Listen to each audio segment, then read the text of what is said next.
Paz e bem, sou Paulo da Costa Paiva, leigo professo na Ordem Franciscana Secular e também idealizador da mídia digital Partilha Franciscana. Lá você encontra tudo relacionado à espiritualidade de nosso Pai Seráfico, São Francisco de Assis, mais precisamente nossa, dos terceiros penitentes. Você encontra texto, vídeos, histórias de santos, história do franciscanismo, curiosidade e muito mais. Aproveitando, faça o convite para você conhecer nossas fraternidades, que está espalhado por todo esse mundo há mais de 800 anos, levando Cristo na maneira franciscana, na simplicidade, na humildade, mas com bastante alegria. Hoje vamos dar continuidade à história da Ordem Franciscana Secular, que temos como fonte esse livro, que é o Manual para Assistência à Ordem Franciscana Secular e à Juventude Franciscana, um livro feito pela Ordem Franciscana Secular do Brasil. Ontem nós falamos sobre o desenrolar dos terceiros penitentes, seus fatos revelantes no século XIII. E hoje vamos dar continuidade, pois era um texto muito longo. E hoje vamos concluir. Vamos lá. Mesmo admitido que muitos se tornavam franciscanos seculares para usufruir de tais privilégios, lembram disso? Mais do que para viver o Evangelho, a autoridade civil se sentia debilitada.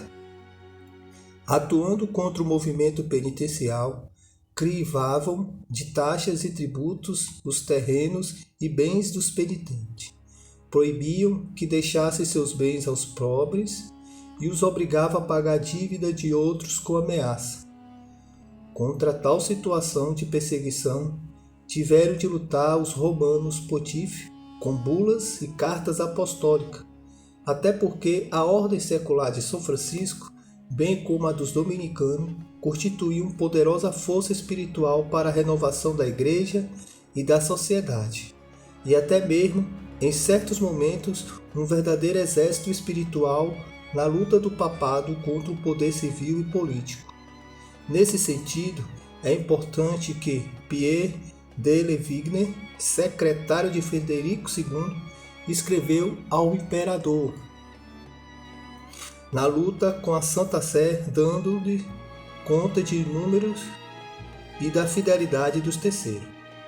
Para dar o último golpe à nossa força, e tirar-nos a submissão do povo, instituíram os menores e os pregadores, duas novas confrarias, que em geral são abraçadas por homens e mulheres. Todos acorrem a elas, poucos não estão inscritos numa ou na outra.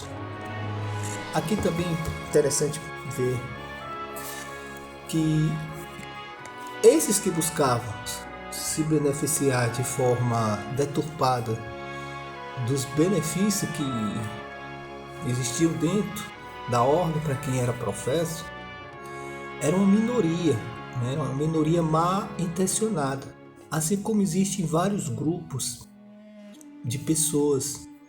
Infelizmente, nem todo padre tem boas intenções, nem todo padre tem uma vocação de padre, mas entra para ser padre para se beneficiar de alguma forma. Assim são os médicos, assim são os policiais e em inúmeras áreas, né? Existem os bons profissionais, os bons que realmente vivem verdadeiramente sua vocação, e existem más pessoas. E assim, dentro da ordem terceira, também tinha gente que só ia exclusivamente para se beneficiar.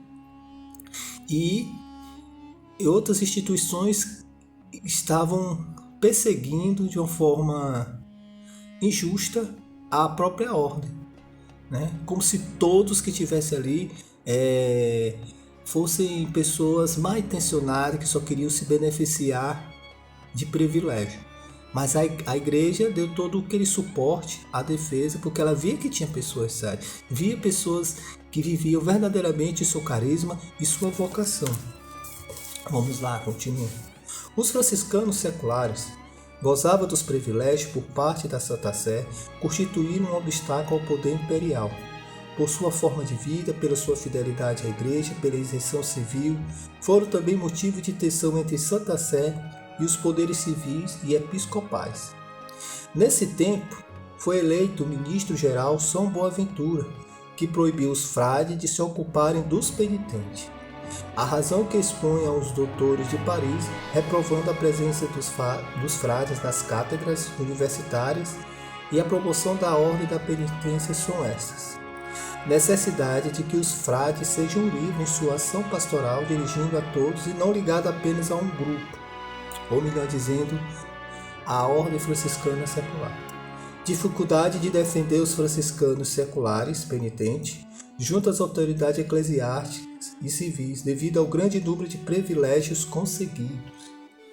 Evitar escândalo de frades que frequentavam a casa dos terceiros. Olha aí como tinha uma certa má fama, infelizmente, né? Acusação de heresia feita por alguns penitentes. Impossibilidade dos frades menores de ajudar os seculares franciscanos que por dívidas e outros delitos estavam nas mãos da justiça. Dificuldade de estabelecer a paz na fraternidade quando existiam divisões de grupos ou quando os frades eram acusados de favorecer os membros mais ricos e poderosos da fraternidade.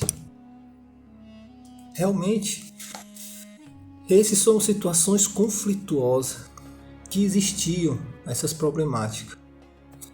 Realmente tinha fraternidades que davam muito trabalho, né?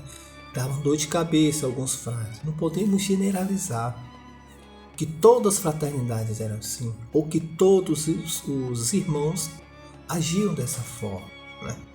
Mas que existiam conflitos de ideias, conflitos sociais, porque a fraternidade acolheu nobres, burgueses, ricos, o clero, como também pessoas humildes e pobres.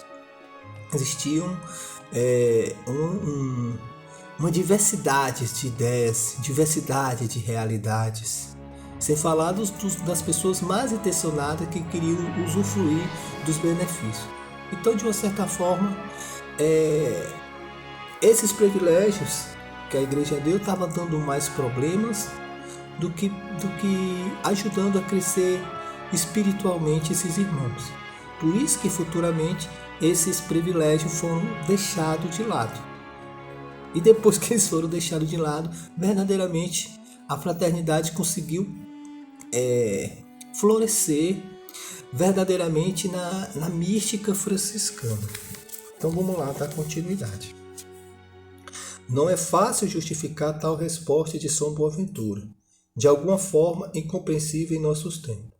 No ambiente social e eclesial de seu tempo, os irmãos e irmãs da penitência constituíam um valor, pois mesmo não sendo do mundo, deviam continuar a estar no mundo, participar da vida civil e eclesial, e realizar uma contínua metanoia, uma contínua conversão, um incessante retorno a Deus. É aquela coisa de ser fermento na massa. Para isso era necessário dar o testemunho, né? Tal situação haveria de ser resolvida antes da regra de Nicolau IV, como fica patente com a presença do Frei Caro, como visitador dos penitentes de Toscana, uma cidade da Itália. Esta reação da Ordem Primeira e a regra aprovada pela bula Supramontem colocaram as coisas em seus justos lugares, principalmente no tocante às relações entre a primeira e a terceira ordem, porque a partir de 1275, quando as ordens medicantes não têm mais necessidade do apoio prestado pelos leigos, a Cúria Pontifícia convida os bispos a assumir, através dos visitadores, o controle das associações de penitentes, marcada por vitalidades econômicas, em condições de oferecer recursos aos administradores diocesanos. Então aqui a gente observa que a Igreja sempre está assistindo, apesar de todas as dificuldades. A Igreja, a Santa Sé, os papas, que foram verdadeiros pais, né? Aqueles que nos momentos de crise, até mesmo com ausências ou com conflito com os frades menores, é aquele que nos abraçou, nos acolheu e que, se a gente existe até o dia de hoje, foi por esse amor materno do papado, do clero, né? E No século XIII foi um período assim, muito conflitoso, tenso, que ao desenrolar dos anos, dos séculos, vão se superando, vão amadurecendo até se tornar a ordem franciscana secular nos dias de hoje. Nesse período, todas as indiferenças, todos os ressentimentos foram superados. Porque cristianismo sem amor, sem perdão, não é cristianismo. Pode ser qualquer coisa, menos cristianismo.